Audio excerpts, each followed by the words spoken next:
আমেরিকার বিপক্ষে সিরিজ হেরেছে বাংলাদেশ দল। আর এই হারের পর সংবাদ সম্মেলনে কথা বলেছে সাকিব আল হাসান। জানিয়েছে সিরিজ শুরুর আগে পর্যাপ্ত অনুশীলন করতে না পারার কথা, এমনকি বিশ্বকাপের প্রস্তুতির অংশ হিসেবে যতটা সুযোগ পাওয়ার কথা সেটাও পাননি বলে মনে করেন টাইগার এই অলরাউন্ডার।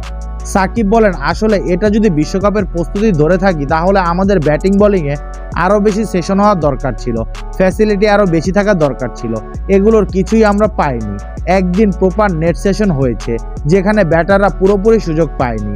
এখানে দুই দিকেরই ব্যর্থতা আছে। সাকিব আরও বলেন, একদিন বৃষ্টির জন্য পারিনি।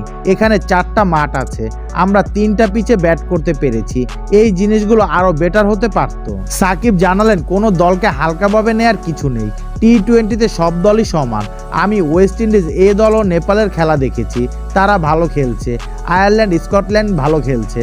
পাকিস্তানের মতো দল আয়ারল্যান্ডের কাছে হেরে গেছে। টি-20তে খেলা যে কারো হতে পারে, নির্দিষ্ট দিন যে ভালো করবে সেই জিতবে।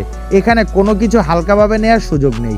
1 থেকে 2 ওভারেই খেলা ঘুরে যায়। এখানে সব সময় এখানে চ্যালেঞ্জ মোকাবেলা করতে হবে আপনাকে।